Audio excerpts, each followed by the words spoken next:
Hi, everyone. Good morning. Thank you for joining us for today's workshop. I'm Christine Servando, Correspondent Board Governor at the Foreign Correspondents Club.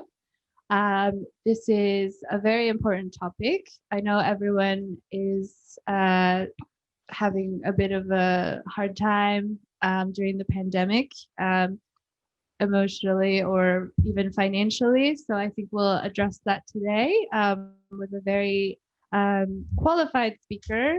She is, first of all, thank you so much for taking time out during your day off on a Sunday to be with us today. Our speaker today is a trainer from Enrich Hong Kong. It's a charity focused on economic empowerment for migrant domestic workers. Esther has 26 years of experience in branding, marketing, and communications after graduating from De La Salle University in the Philippines.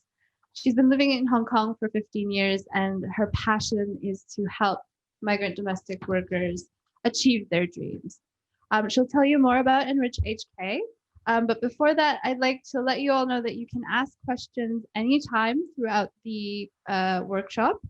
Just use the raise hand function on Zoom. If you're on your computer, you should be able to see a little raise hand button. If you're on your phone, just click the three dots on the right corner of your screen, and you should see a raise hand function. So that's how you can ask questions. And then post-event, we'd like to take a group photo, so please stick around till the end so we can take a nice group photo. And you can also contact Enrich HK for any more questions. We'll send a post-event email on how you can do that. So without further ado, I'll give you Esther Guevara. Thank you, Christine. Thank you for that. Good morning, everybody. I'm very thrilled to be with you this morning. Now, before I start, I'd just like to say thank you, Christine, and the FCC, the Foreign Correspondents Club, I might say, for inviting us here. It's a good forum to have in order to reach out to people that normally is having difficulty right now, especially with this pandemic. So I'm quite happy that this is occurring, and the FCC is quite supportive of such endeavors. And I'd also like to thank the audience. Thank you so much. I can see a lot of you online now. So I'm quite happy, and it's quite an honor that you're spending your time, your precious time with me and with Christine this morning. We'll have 1 hour of our discussion. So I'm hoping and I'm praying that you will enjoy and you'll be engaged with our topic this morning. Okay? So speaking of our topic, it's all about how do we cope with financial challenges amidst the pandemic. So it's going to be, it's very, it's quite very important, right? Okay, but before I start with, I think, can we have our screen first? Okay, let me share my screen first. Okay. Please raise your hand if you cannot see the screen so that we'll be able to help you out. Oh, you cannot see the screen. Okay. Okay, can you see the screen now? I'll assume it's already there. Okay, so let me first introduce who we are. So I work for, okay, sorry, just a little bit of technical issue.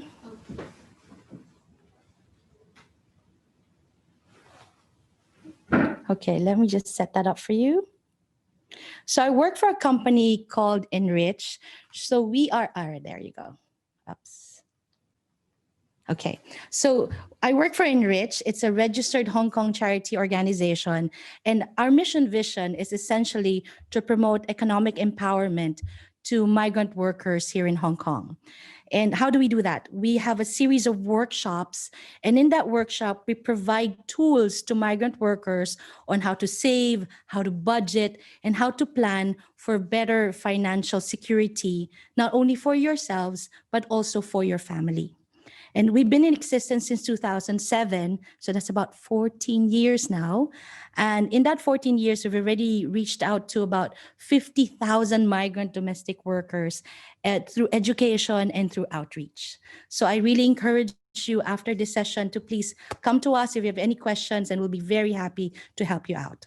Okay, now before I move on to the next slide, I'd like to play a video to tell you more about Enrich. Can I have that video played?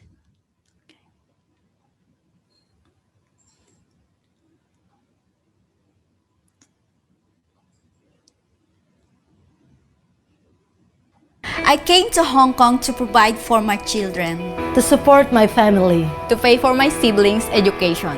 When I first got here, I had to pay for so many things. Recruitment fees, training fees. No one taught me to save and plan for my future. I don't know what to look for if I had an emergency and I need a loan. The interest so high and then the debts keep on growing. I spent about 6 months to pay my recruitment debt. Saya kira saya harus bekerja selamanya untuk melunasi semua hutang saya. But then I found Enrich. Dan saya menemukan Enrich. I found Enrich.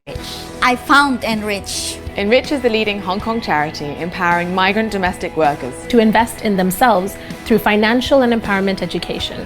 Every weekend, we run workshops to train migrant domestic workers how to save, plan, and budget for their future. Following our workshops, 97% of the migrant domestic workers began to track their expenses. I've learned to plan for my retirement.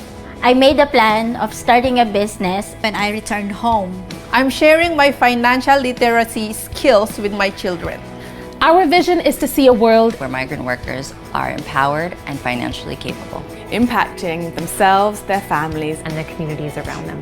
We collaborate with numerous partners to work towards this goal, including corporates, NGOs, community groups, and employers of migrant domestic workers.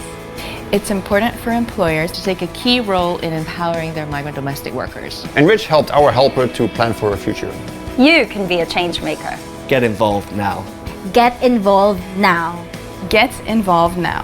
Join us to create a more inclusive Hong Kong with Enrich. Okay.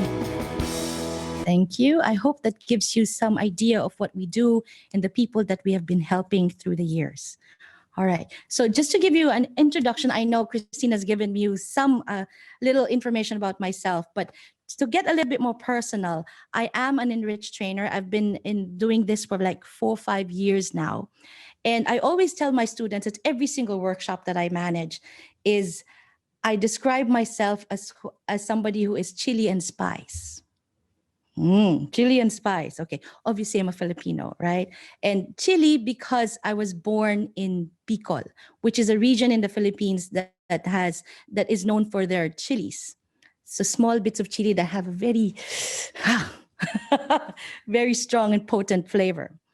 And I also describe myself as spice because a big chunk of my life I lived in a province called Pangasinan. And in Pangasinan, they have salt, they have vinegar, they have all sorts of, they even have soy sauce, or in the local tongue, they have alamang and they have bagoong, which is like fish sauce. Okay.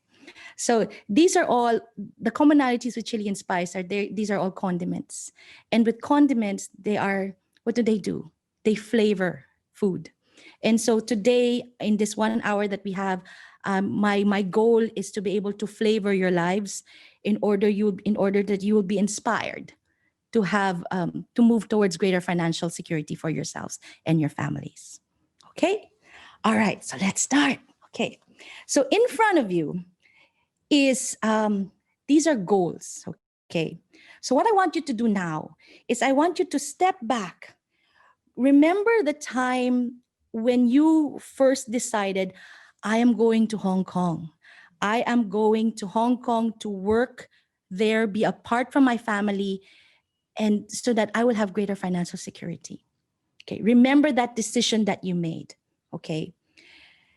And recall, what were your goals back then? What were your dreams back then? Remember that time, that younger self, if you want to put it, your younger self. Remember that moment. So in front of you are 4, I could say, general or common goals or dreams that I have encountered through my workshops with students. And I want you to take a look at each goal. I'll read it aloud, but as I'm reading it aloud, I want you to choose. I want you to choose 5 goals that resonates with you right now. Okay? So I'll read it aloud, and while I'm reading it, you choose. Okay? 5 only. I'd like to stop buying things all the time. I'd like to be able to pay for my children's studies. I'd like to get out of debt. I'd like to own my own home. I'd like to support my family, my parents. I'd like to have enough money to retire when I am old. I'd like to travel at least once a year. I'd like to buy a car or a motorbike. Okay, 5. By now you should have 5. Okay, next, I want you to decide of the 5 to whittle it down to 3. Just 3. Choose 3. Do it now.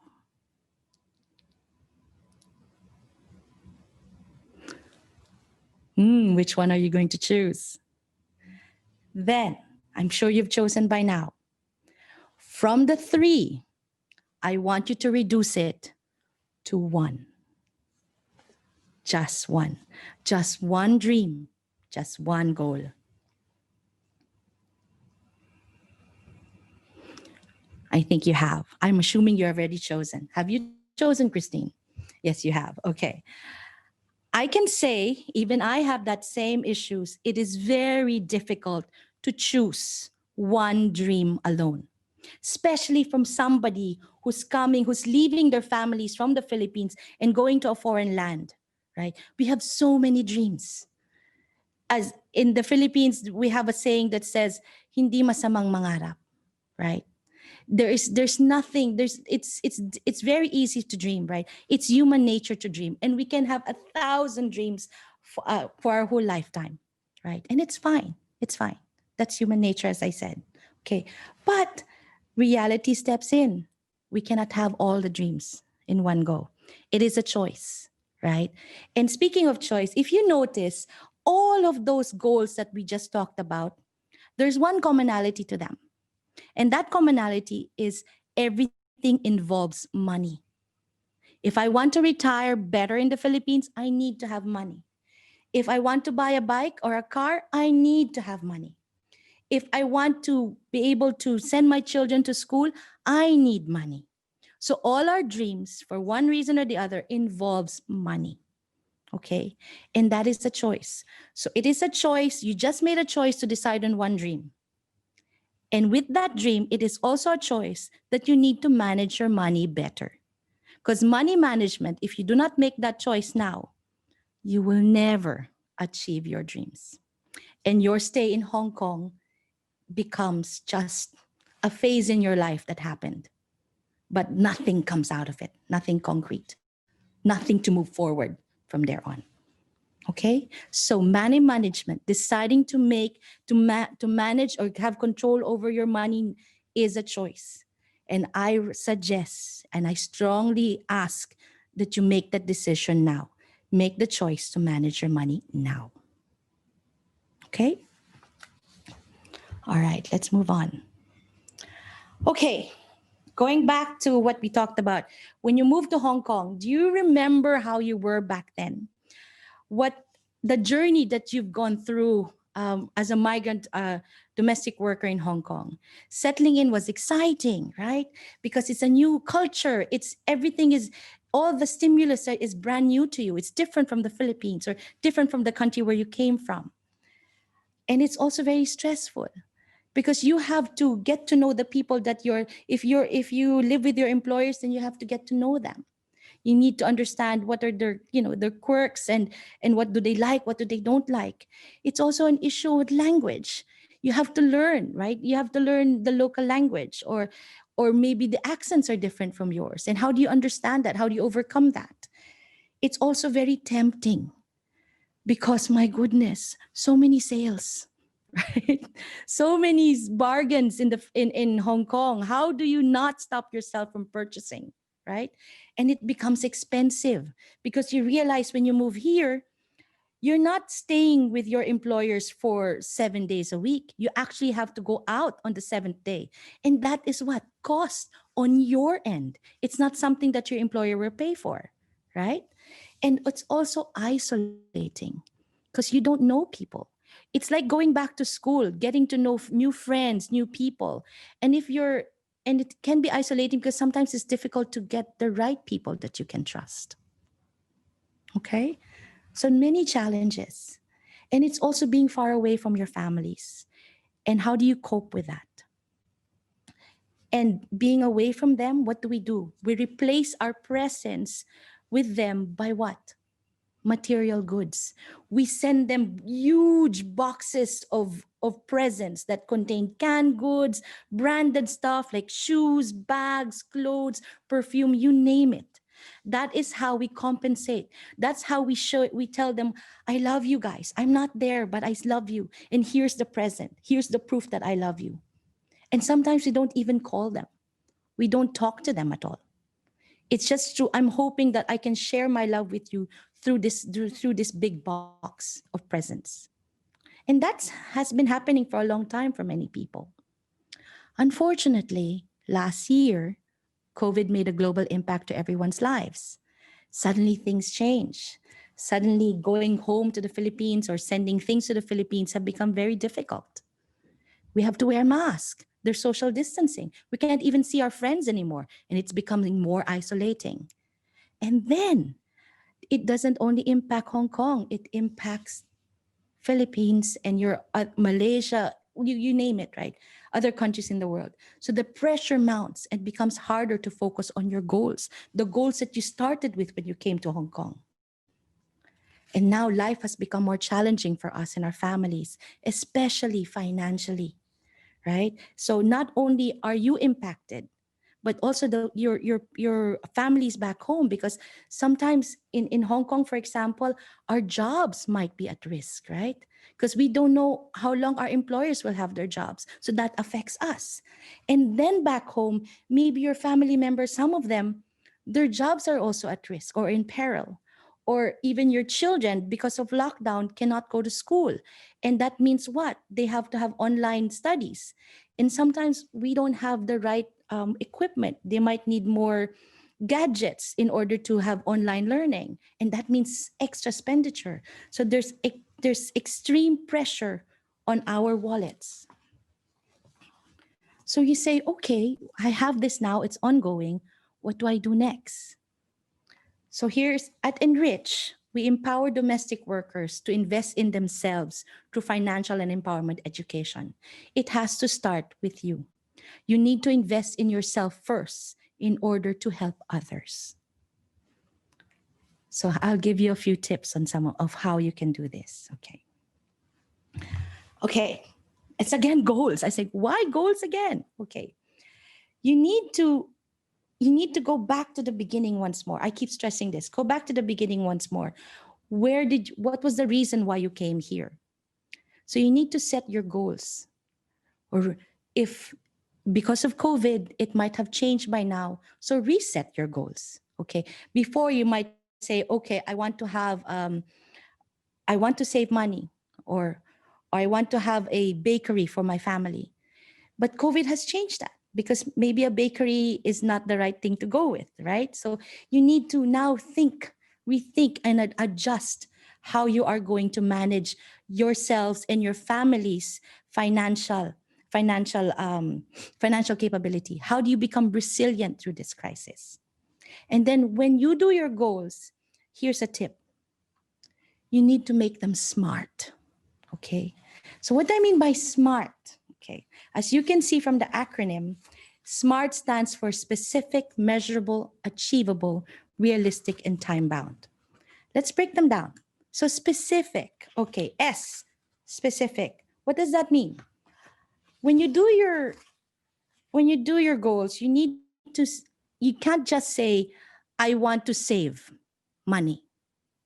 That's very general. If you want to be, motivated, you change it. What is it in particular?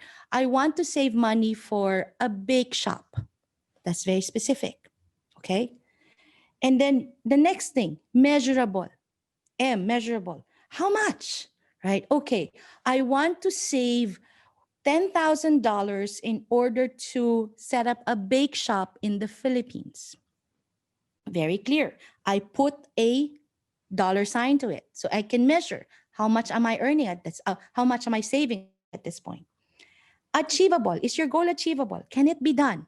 Okay, I am going to save $500 every month in order to have $10,000 in total to start a bake shop in the Philippines.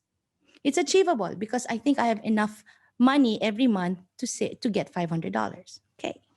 Is it realistic? I think so. I'm earning money.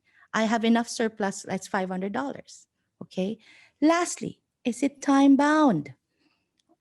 Okay. Right now, the way we've written it is we don't have a deadline. So you need to say, I am going to save $500 to get a total of $10,000 so that I can start a bake shop in the Philippines in 2 years. Okay. So that's more driven.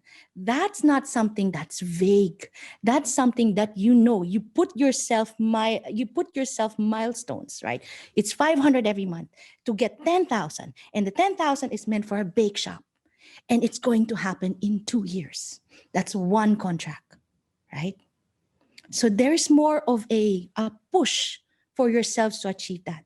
Okay, so I just would like to say in a nutshell for this is that you always need to put a price tag and an expiration date on your goals. Because if you don't do that, you'll just go on and on and on and on, and you will not achieve anything. Because goals are dreams with deadlines. If you don't put a period on your goal, you'll never give yourself an ending, and you'll never give yourself a measurement, they call it key performance indicator, right? A measurement of when you've achieved it or not. Because if you just say, I want to save, okay, $1 is a saving, right? So you need to put a deadline to your goals. Okay, hope that's clear. All right, so now that you have a goal, now you have it. The next thing you need to do is prioritize, right? We have many goals in our heads, right? We have many dreams, many dreams. What you need to do is decide which one is more important. So from your pocket, from your bubble of dreams, just get 3 to 5. 3 to 5 that is most appropriate for you, okay? While you're working here in Hong Kong, okay? Next one. Once you have decided on those goals, you need to plan, okay? You need to incorporate priorities in a proper budget and adopt a formula. This is the formula that I suggest for you to do. Income, your current monthly income, minus your savings or goals equals your expenses. You might say, huh? Why? Why do I need to say minus savings or goals first, and then whatever is left is my expenses?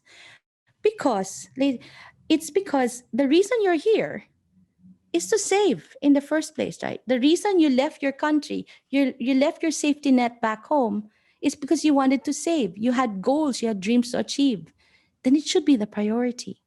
It's not expenses. Okay? So let's do the calculation. I think you can understand it better once I do this. Okay. So let's think of a dream. I have a few here. And let's go through it, okay? So the first one is savings for emergency fund. You wonder, it's like, emergency fund? In all my workshops, I tell my students, you need to have an emergency fund because this is where you will get the money whenever something happens that's unexpected. So it can be there's a typhoon back home and suddenly your house is destroyed. Where do you get that? It's not from the regular remittance. It's from your emergency fund. Or somebody in the family gets sick. Where do you get that? Emergency fund. Or, God forbid, you get laid off. Your employer decides to not renew your contract. Where do you get the money to spend that small time before you can get another employer? Your emergency fund. Now, here's the tip. If you want to build an emergency fund, you should have at least 3 months worth of your salary for such a thing, for an emergency fund. So 3 months worth. So in this example, let's say, for example, you're earning every month about 4,600. Let's further round it out, 4,000. So if Esther says, I need to have 3 months worth of salary for my emergency fund. So 4,000 times 3 is 12,000. Okay. So let's do the calculation, okay? So 2 years, is equivalent to how many months? 24 months, right? 12 plus 12, 24 months. So let's calculate it further. If you have a calculator, guys, feel free to do it in your own homes. So 12,000 divided by 24 months is equivalent to $500 per month. Okay. Next dream, next goal I'd like to have is I want to go back to the Philippines. In this case, sorry for who are not Filipinos, going back to your home country, because it's been so long. I miss my family. They've also been cooped up in their own homes. I want to spend for them once I'm back home. So I'm thinking $10,000 for, let's say, a trip out of town. So 2 years again. So 24 months divided by 10,000 is $416 per month. Then what's on? Business capital. I want to do a bakery. I think it will be $20,000, and it will take 2 contract cycles for me to do that. So 4 years. So again, do the math. The number of years of 48 months. So 20,000 divided by 48 months is $416 again. I have one more dream.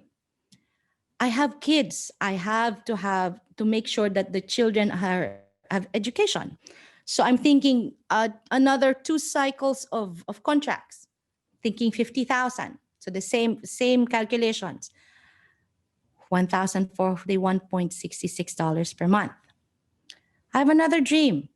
I want an agricultural land, something for my parents, for my brothers and sisters to be able to till the land and become more self-sufficient. I think that will be 3 cycles of contracts. So I need 40,000. Again, do the math. It's 555.55 per month.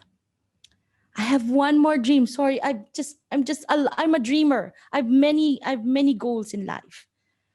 I want a house. I want my own home. Okay, not renting, something that I can give to my families, something that will be a legacy for me, something that is concrete of my time here in Hong Kong. So I want a house, but I think it will take me 8 years. So that's 4 contract cycles, and it's going to be expensive. It's 100,000. So again, do the calculations. I need about 1,041.66 per month. Now, calculate everything. 500 plus 416 plus 416 again plus 1,041.66 plus 555.55 plus 1,041.66 is a total of 3,970.87 per month. Whoa, that's a lot, Esther. I'm only earning 4,600. How can I do that? That's going to be very difficult. Okay. So guys, by the way, before I proceed, these numbers and these goals are just examples, huh? These are not meant for you to really take as is, right? You need to decide what is important to you and to your specific needs or goals, okay? And you need to decide what value is critical to you. These are just something for you as a reference. Okay, hope that's clear for everybody. Okay, so let's proceed. Going back to my question. Maybe this is too much, Esther. What can I do?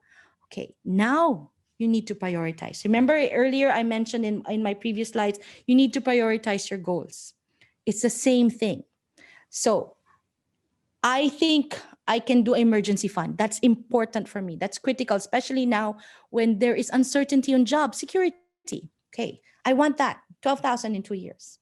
I still want a holiday in my home country because it's COVID. I want to spend for my family. They've been cooped up for a year. Savings for children's education. I have kids to look after. And then I still want a business. I still want something to rely on once I leave Hong Kong. So that's it. And then when I do the calculation, it's similar, huh? Similar, guys, to the earlier calculation. I end up with 2,790.99. That sounds a little better. That is a little bit more manageable than the earlier value.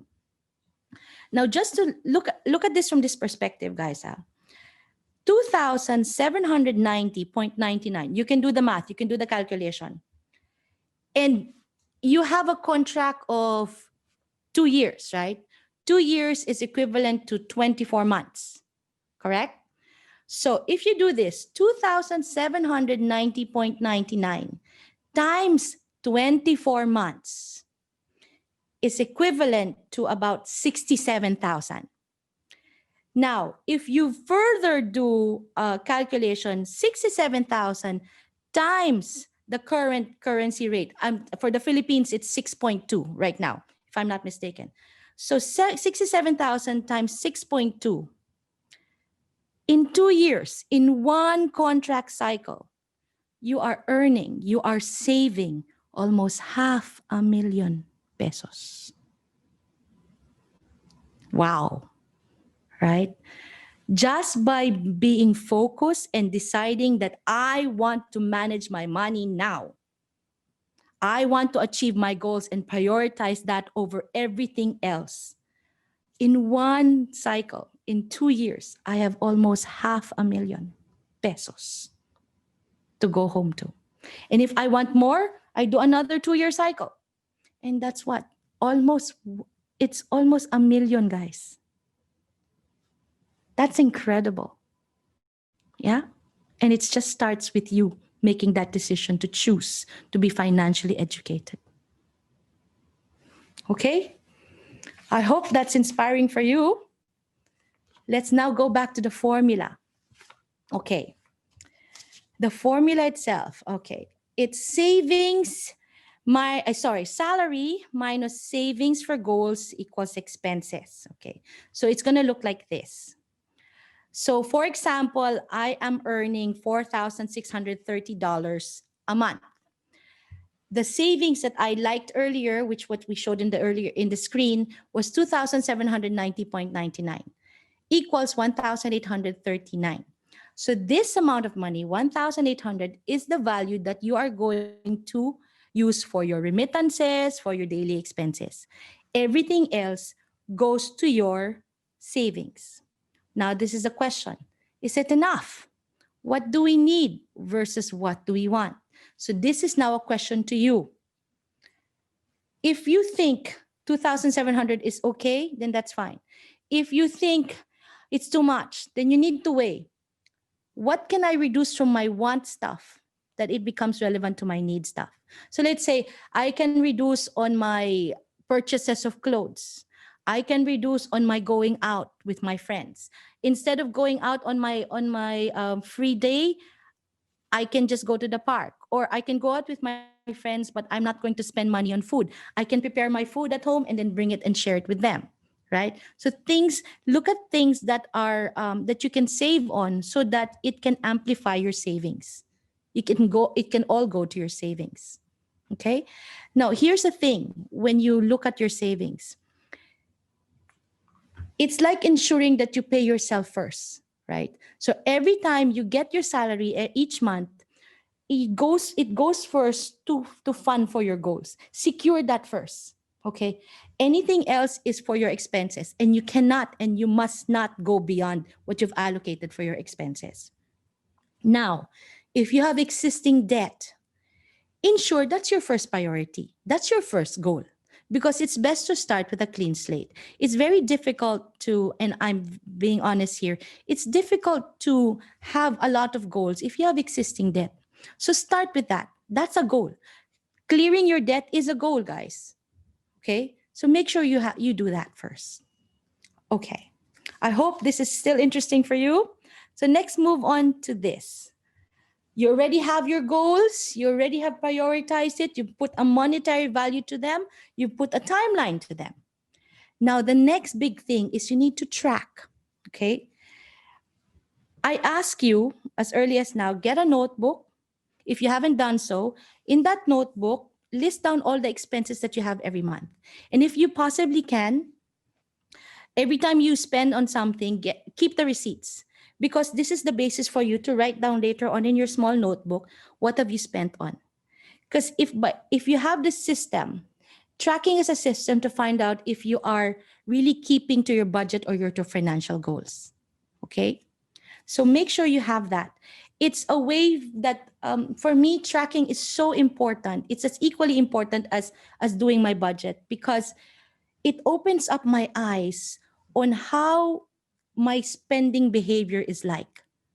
So if, let's say, I overspent on food last Sunday on going out, then I need to adjust. Maybe I can't spend on that. Or maybe I overspent on, let's say, I wanted to buy a makeup or a lipstick, then maybe I stop, right? So it really clears up, because if you rely on your memory to remember what you've spent on, guys, it's not going to happen. You become very emotional. I tell you, I've had instances wherein I put $500 in my wallet in the morning.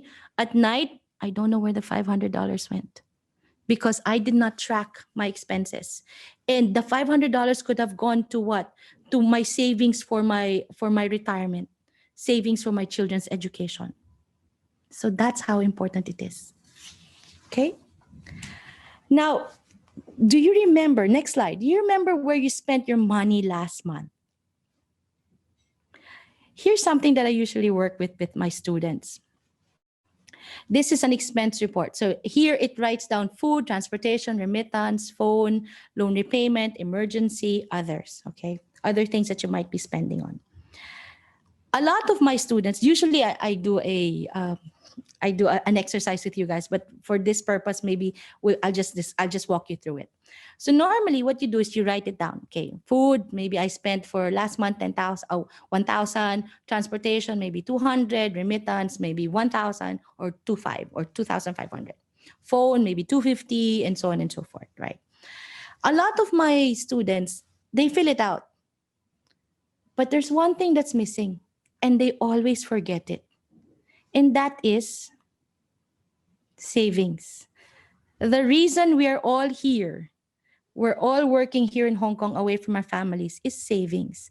But for one reason or the other, we forget the savings part, right? We forget that's the most critical thing. We did not pay ourselves first. We just spent it all. So remember to save. So here's now the budget plan. If you can screen cap this, feel free to screen cap it. So what I suggest to you after this session is having this small sheet of paper, write down all your expense items, your food, transportation, remittance, phone, etc. The others, it could be, could be you have debts you have something that you pay for. Maybe you're paying for an insurance or any family contributions, right? So you write that down, put that in the amount. And then after you've seen the amount, okay, you create a new budget. The new budget is for the income that's about to come in. So we're now in the middle of January. Today is January 17. So you have income coming in for February. Write down the budget. So in the food, maybe you've been spending too much. Maybe you've been spending 1,500. Adjust that. Transport, maybe you've been spending too much. You even could have taken a taxi, which is fine if you have the extra budget, but not, then maybe that was too much. So reduce the transport. Remittance is the same thing. Remittances can also be reduced, but you need to talk to your families about that. Okay, phone bills, etc., etc. So new budget. And then what is left in the new budget, the difference between the current amount that you've spent for and the new budget goes to savings. And in the savings, you can allocate, okay, this is for emergency fund, this is for my children's education, this is for my business capital, and so on and so forth. Okay, hope that's helpful. Now, at Enrich, we're going to share something with you. We've created an Enrich Planner app. Okay, the Enrich Planner app, what it does is making it easy for you. Everything that I've said is already in the planner. Okay, unfortunately, it is only available right now for Android phones. And we don't have it yet for iPhones. So if you have an Android phone, go immediately to Google Play, download the Enrich Planner app. And in that app, what it does is that, let's say for the month of February, you already input the income and then your expected expenditures, and then you can also input the goals, right? And then what it does is it calculates. And then every time you do an expense, you can type in there, what's your expense, and it tracks it tracks what have you spent for. And then it also tells you, let's say, okay, Esther has already spent for, let's say, 30% on food, or there's 10% on transport. So you can see what your money, what's happening to your spending behavior. Another great thing about this app is it has a currency exchange. So you know, let's say you can convert into how much is your Hong Kong dollar to your country's exchange. So in my case, I'm Filipino. So how much is it in peso right now? So you know how much are you sending back home. And lastly, it also has a calendar. And in that calendar, you can send reminders to yourself. Let's say, I need to pay a loan debt on this day. I need to pay something else on this day. Because it's very important that you pay on time, especially for loans, because there are interests involved. So I encourage you to download this app. It's very, very helpful, and it's free. Okay? So next. Very important. It's about debts. Okay. Beware of taking loans. Okay. When you are on the road to financial freedom or financial security, and when you want to manage your money better, avoid shortcuts. Okay. Nothing can be done with that. Nothing good will come out of that. Never borrow if you cannot repay. Let's put it this way. Debts, I'm not saying debts are terrible, okay? But if you are considering to borrow or to get a loan, there's only two things that debts are good for. Number one, if it is going to be used, the loan is going to be used for something that will increase your money, okay? So it may be, let's say, back home in the Philippines, your husband, you're going to get a loan so your husband can buy a motorbike, and that motorbike can be used for transfers, for transportation, for goods, and so he can earn money from that. Okay. The other thing is, if you want to get into debt, is if it will reduce your costs. So one, increase your money. Number two, reduce your costs. So it's like, how can I reduce my costs with getting a loan? Let's go back to the motorbike. So you bought the motorbike for your husband, and your husband can use it for business. There's a reduction in cost from your side, because maybe from now on you don't need to bring your children to school using public transport. So that's a reduction in costs, right? Or yeah, so it's basically that. So there are other examples. Okay, so that's how you only think about debts. If it will increase your income and it will reduce your costs. Those are the only two things. Now, speaking of Hong Kong, money lending is an activity governed by law in Hong Kong. So we have the Money Lenders Ordinance and the Banking Ordinance. So you cannot escape that. You know how it is in Hong Kong. They are very driven by the laws that we have around us. And if you fail to pay your debts, the law will go after you, and you cannot run away from it. Okay, and it ruins many things. It can also ruin your relationship with your employer. Okay, now consider the following before you borrow. If you're thinking of borrowing, why do you really need to borrow money? Is it to increase my income? Is it to reduce my costs? If not, then don't think about it. Go away from borrowing. Is borrowing money the best option? Maybe I can save. Maybe it will take me a few more years, but maybe savings is better than borrowing now. How much do you need to borrow? Because some people go overboard. Some people, they just borrow more than that's necessary. What is the cost of borrowing? You need to know what is the interest, because sometimes it's the interest that kills you, right? Maybe the interest is too high from the lending company, and it will just eat up everything for you. How much is the installment per month? How much do you have left after paying the installment? How long do you need to pay back the loan? Maybe it's going to take 5 years, 10 years, 20 years. Oh my goodness, I'll be too old by that time, right? How long, and what will happen if your employment contract is not extended? Ouch, right? So what happens? What's your plan B if you don't have the salary coming in every month to pay off that debt? So it's a lot of things to consider, guys, before you really get into a loan contract. Now I want to play a video for you. Can I have the video? I hope you find it more interesting as well.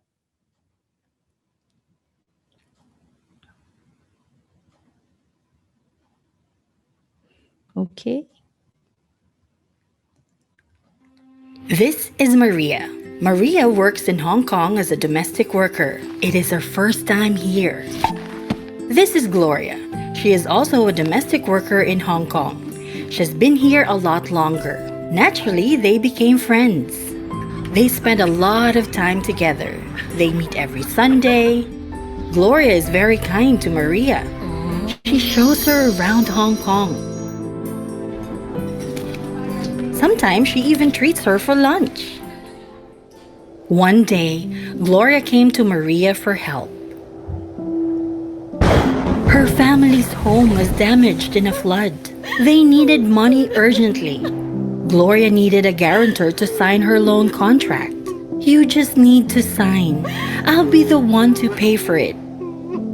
Maria does not really know what a guarantor is, but as long as she does not have to pay anything, it should be fine, right? Gloria has been so helpful. Maria wants to repay her kindness.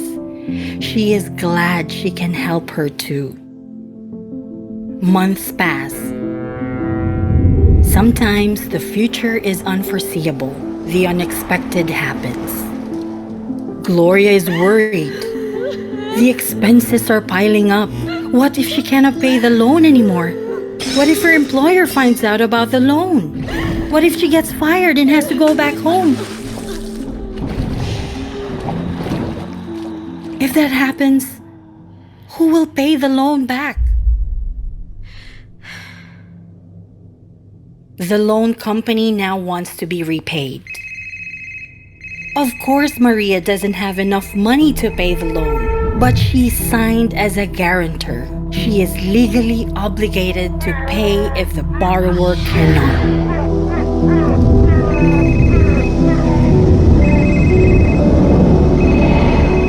What if the loan company tells her employer? What if she loses her job? How did this all happen? Could Maria have made a different choice?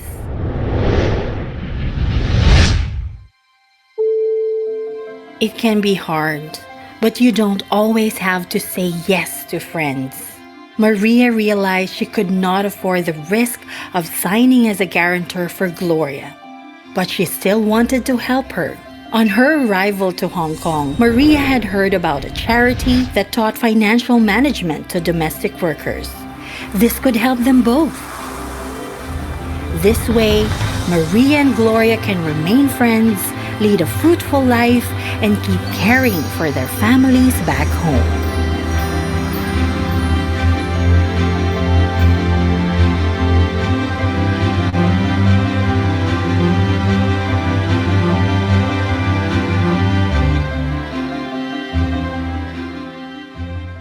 Thank you. I hope you found that quite educational. Okay, it's not meant to scare you, but it is a reality in a lot of people here in. Okay, can I have the yes? Okay. Okay, again, beware of taking loans. Okay, remember what I've just said. Either to increase your money or to reduce your costs are the only two things that you need to be aware of, and you need to decide when you take a loan. Okay. Next, oops, can I have the screen moved? There you go. Okay. Before I walk you through this slide, I just want to ask you, have any questions to what we've tackled as of this moment? Just raise your hand and we will recognize you and you can ask.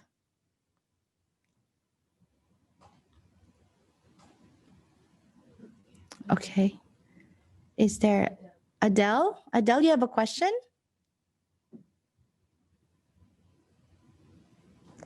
Is Adele there? Okay. Anyway, there's still time to ask some. Okay. Adele, are you there? Do you have any question to ask? Oh, please unmute yourself.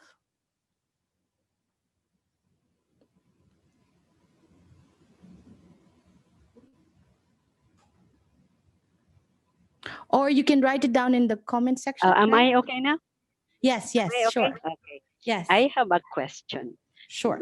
Thank you very much, Ma'am Esther. The seminar is so nice. Thanks. I don't have debt, but I know that I have savings, specific savings, and can I also? I have what do you say? I have an emergency, and I keep in my room. I Okay. have emergency room, I money, and I also save. Okay, How that's good. if how if I can I also borrow my emergency fund if there are Borrow? times that because I have also I want to use my emergency fund because there are times that they need money more at home, and I am tempted to borrow the money that I kept for myself. But Okay. can I also, is it wisely that I will, I can spend them and I will send some and I will replace that. Is that a smart thing to do? Oh, There so are you, instances that I will okay. that I will spend my emergency money. Okay, so let me clarify your question. So Yeah, you okay, have an okay. existing emergency fund, and Yes, then ma'am. there are times that your family will need Need, additional remittance, yes, right? ma'am. Yeah. Because for one reason or the other, right? Yes, yes, ma'am. Um, if it is an emergency, yes, why not, right? Because that is the point of Yeah. the emergency fund. Something you can go to, something that you can get from in order to add on to the whatever the request is from your family, as long as it's Okay. an emergency. But also, the emergency fund keeps growing, huh? So it's Yeah, not yes, because ma'am. when you create an emergency fund and you say only And 12,000, but you, for example, you've already reached yes, beyond 12,000. For yeah, example, yeah. lang, that figure. Just Pwede kong continue going. ano, Just keep yeah, adding to it, right? It okay, should not okay. stop. It should not stop. But again, what you've said, is it a smart decision to get from the Repay or to replace also. yes.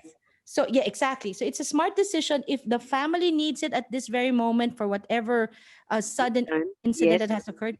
That's Okay, the yes. point of the emergency fund. Yeah. That's the reason for it. Yeah. And Mhm. okay, and if I save 10,000, I keep or maybe 5,000 in my wallet at home in my room, and Mm. then I borrowed 3,000. So I need to adjust also my budget for the next month so that I can replace that money from my wallet. Yes, but it also is not giving you a lot. Okay, Of it's really pressure. dependent on you. Exactly, it's really dependent as well on your current life situation. I'm not saying that you took away 3,000 and then on the Yes, ma'am. following month you need to make sure you give the 3,000 back into your emergency fund. I'm not Yeah. saying that. If you have the Okay. capability to do that for your next Okay. month's income, why not? But Oo. if it's not possible, it is going to be difficult, then also just maybe add a little back, but Okay. make sure it's a At least continuous it will not be at least it will not be finished into zero. yes. Okay, okay, Yes. okay. Yes, ma'am. And can I make one suggestion as well for you? Yes, ma'am. You mentioned because you put your money in your home, right, in your wallet, right? That is just emergency. Okay, may I suggest, if you can, you put it in a bank? I do, Because ma'am. yeah, because I do. So, okay, that's good. Because sometimes if you put your money in a wallet, in your wallet or in your home, very easy to just grab and go. yes, It's ma'am. very tempting. So I The way, suggest, the reason, ma'am, why I keep some in my wallet is my bank is direct to the Philippines. I cannot just withdraw here in Hong ah, Kong. That's why I keep a little for some emergency in case people or mm. they say they need this.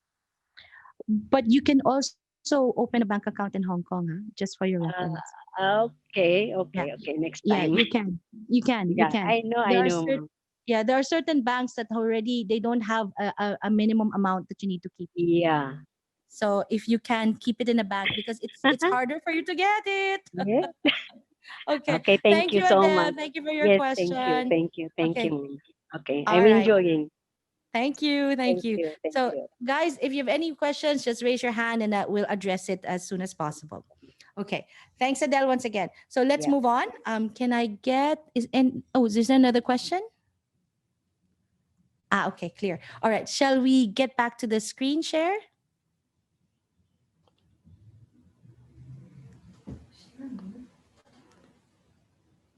Okay. Okay. So you might want to ask, how can I cope financially during the crisis again, right? So what can I do? What else is there apart from the goals, all the things that we've just discussed? You can establish safety nets, have a plan B. Okay. So what you want to say, Esther, what's that all about? Okay. If, for example, your family, a family member has already lost a job in the Philippines, and it's going to drain you further because that means you need to send more money, you need to send more remittances in order to cope with the expenses in back home in your country, right? What you can do as plan B, okay, you need to think, your family needs to think, you and your family, let me rephrase that, you and your family need to think of other ways to earn money. So what can that be? Okay, it can be, let's say, one example is in my country, in the Philippines, there's such a big deal now about online selling, right?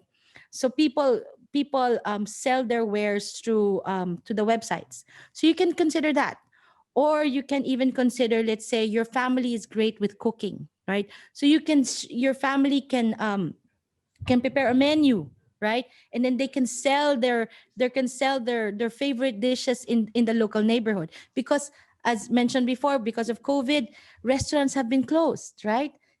And people now prefer things that are more, something it's not as commercial, home cooked meals, right? So you can consider that there are many ways to earn money. And when I'm saying this, it's not just you who's supposed to be earning money for the family. Your family also needs to help out. Okay, especially in this pandemic, especially in this financial crisis. Sorry, especially in this pandemic, this COVID crisis that we're having. Everybody needs to work and come together. Okay, the next one. What else you can do? Educate yourself and your family. Learn new skills. Be creative. You need to be creative in how to earn more money for yourself and for your family. Educate yourselves. What you're doing now, you're here with me right now, you're already educating yourself. You're already learning a new skill. What? Financial education. And that in itself, by learning how to manage your money better, is very empowering because it's a new skill that you can do. And my suggestion to you, once you go through Enrich and its workshops, teach your family what you've learned. Okay? It is something that finances is not something that you should only do as the breadwinner. Yes, you might be the main breadwinner, but your family can pitch in. They have legs, they have arms, they can help themselves. And your goals, it's not just you. You came to Hong Kong not for yourself alone. You came to Hong Kong for them. So they should also help out. They should also learn a new skill. And that is your task. Okay? Number 3, as I mentioned make everyone in the family involved in the financial planning, plan together. So these goals that we talked about earlier, these 3 to 5 goals or these 4 goals that you already did the priorities, involve them. Tell them what they are. Tell them the cost that you're trying to build. Tell them you're going to do it in 2 years, 3 years, 4 years, whatever it is that you've made the decision on. Plan together. You came here alone, yes, but it is for them that you came here for. So do this as a family. Number 4, seek help from experts who can help you sort your financial challenges. To be honest, not everybody is perfect. No one's perfect, actually. No one's perfect. You need help. So do not be afraid. Do not be shy to seek help from experts, because the experts are there. They're just standing there. They're just waiting for you to knock on their door and say, hey, I have a lot of debt. I need help. I'm not saying they're going to lend you money, okay? What I'm saying is they can give you tools. They can give you ideas, concepts in order to reduce your financial challenges. So don't be afraid to seek them out. At Enrich, we have mentorship program. In that mentorship program, it's a one-on-one thing. So you can talk to your mentor, and it's very it's confidential. You talk to your mentor, and you tell them what your financial issues are, and then the mentor will break it down for you and help you come up with a framework in order for you to manage your finances better. Okay? So number 5, reach out to friends and family that you trust to share your challenges while you are away from them. It's important, especially here in Hong Kong, it's important to build a group of people that that you trust. It's important that they will move you up instead of pull you down. So always be selective of who you trust, especially here, especially in this crisis, right? This health crisis, right? Because it's something that you cannot be alone right now. You need help from people, and you need people that you can trust. So find those people that will move you, that will push you up. Okay? All right. Next slide. How else can I cope during this crisis? Number 1, which I mentioned earlier, always look after your physical and mental health. Okay? You are your biggest asset. So do not let yourself go down. Don't let yourself become ill. And number 2, give thanks. Thanks stands for T. Talk to connect with people you trust. Have that communication all the time. Don't be an island, okay? Reach out. H, stay healthy. Do healthcare. Do self-care, rather. A, be active, move around. But if you're healthy, you need to move, right? You need to exercise. You can't be dead, okay? You need to energize yourself. And that is only you who can do that. N, no to negativity. Always think, I know it's very difficult right now with all of this mask, all of this social distancing. You can't see your friends. You can't even go back home, right? To the Philippines or any of your home countries. Remove that. Always stay positive. Because if you let negativity in your head, it all goes down, okay? The next one is K, know the facts. Know what's happening around you. Know what's the impact of COVID. Know where it is safe to go, where it's not safe to go. Okay. S, serve others. It is one of the greatest things in life to be able to serve people. It's very empowering. It's very enriching to yourself, right? Not everything is money, right, guys? Serving others also helps. Now, if you cannot serve others because you need help yourself, then seek help. Get involved with groups, get involved in channels like this that help you. Okay? All right. Next one. Now, there is a way to prevent and cope with financial difficulties, and that's what we're going through right now. Let's be financially educated.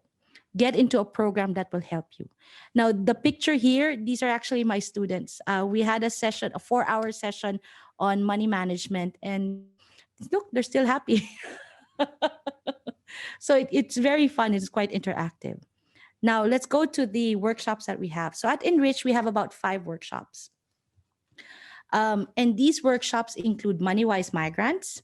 Now, Money-Wise Migrants is the most basic. So what does it do? It teaches you on personal finance management, okay? This is where you learn how to create a budget, how to plan, how to track your expenses, you set your financial goals, and manage your money better. It's how to become smarter with money.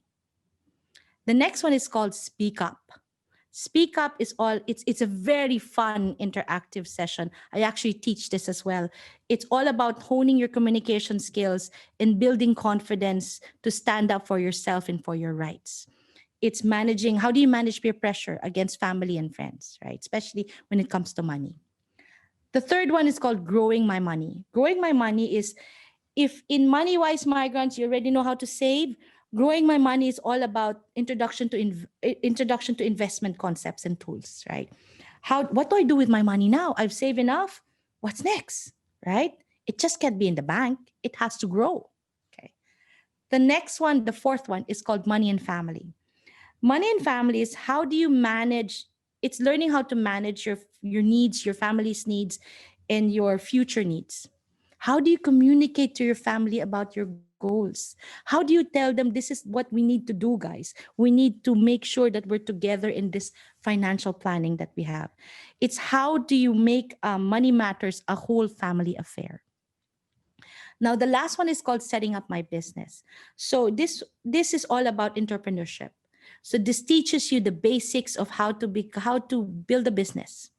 And another part of this workshop is it also gives you a contingency plan in case your business fails, because it happens, right? Sometimes we're not really meant to be entrepreneurs, so we learned that from this particular workshop.